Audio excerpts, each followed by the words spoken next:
Bienvenue sur Azimut, ici nous parlons orientation. Retrouvez tous nos contenus et nos outils pour les parents sur azimut-orientation.com. Bonne écoute. Voyons aujourd'hui quels sont les parcours d'études envisageables pour travailler dans l'industrie. C'est un secteur innovant, stable et en recherche de talent. Loin des clichés de l'usine grise et monotone, l'industrie aujourd'hui est moderne, technologique et variée.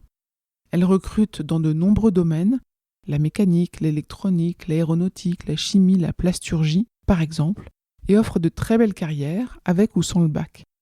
Alors découvrons les formations possibles pour intégrer ce secteur riche en débouchés et en innovation. Pourquoi choisir l'industrie ? Eh bien déjà parce que les métiers sont concrets et techniques.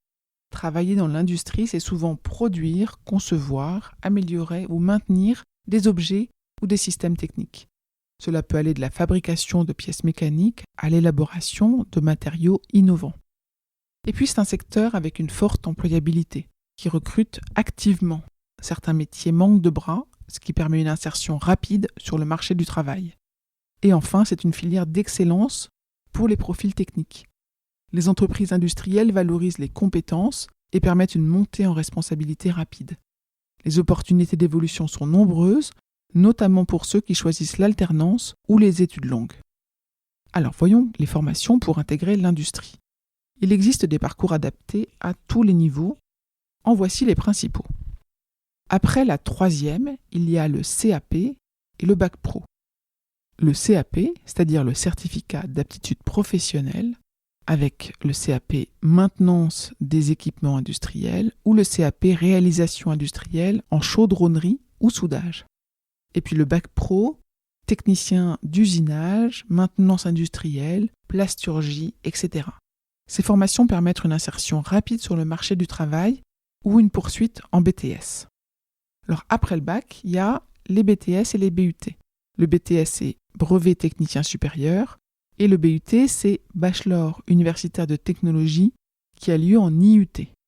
Il y a, par exemple, le BTS conception de produits industriels, le BTS maintenance des systèmes, le BTS électrotechnique, le BUT génie mécanique et production et le BUT génie industriel, génie électrique et informatique industrielle.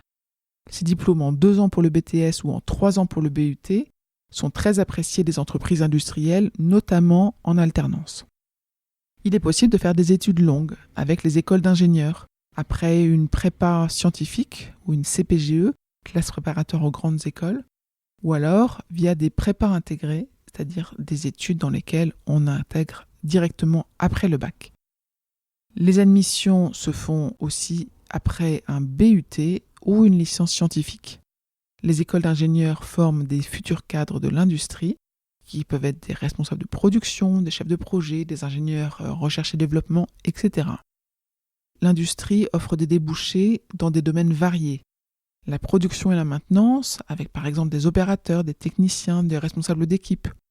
Dans la conception, avec des dessinateurs industriels, des ingénieurs en recherche et développement. Dans la qualité, l'hygiène, la sécurité et l'environnement. Dans l'automatisation, la robotique. Dans la logistique industrielle, le supply chain. Bon à savoir, l'industrie recrute aussi des fonctions transverses comme des fonctions achat, informatique ou gestion de projet. Dans le secteur de l'industrie, l'alternance est la voie royale vers l'emploi. Très développée, l'alternance permet de se former en entreprise tout en étudiant, d'être rémunéré et avoir une prise en charge financière des études par l'entreprise, de développer une expérience professionnelle solide, souvent décrocher un CDI dès la fin du diplôme. Et puis il y a une évolution permanente des compétences. L'industrie se transforme. Avec l'automatisation, l'intelligence artificielle, les énergies renouvelables, l'impression 3D, etc., de nouveaux métiers apparaissent et les compétences évoluent. Il est donc possible de se former tout au long de sa carrière. Pour résumer, l'industrie est un secteur porteur, accessible à différents niveaux avec des formations diversifiées. Il offre des perspectives concrètes, innovantes et bien rémunérées pour des jeunes attirés par la technologie, la fabrication ou les projets techniques. C'est une voie d'avenir. Nous vous conseillons de mener une enquête métier auprès d'un professionnel pour que votre ado comprenne bien les contraintes liées au métier envisagé. Pour aller plus loin dans l'accompagnement de votre enfant, rendez-vous sur azimut-orientation.com. Tous nos contenus y sont classés par thématique et vous pourrez consulter notre calendrier, notre annuaire d'experts et vous inscrire à la newsletter pour ne rien louper. Merci pour votre fidélité. À bientôt.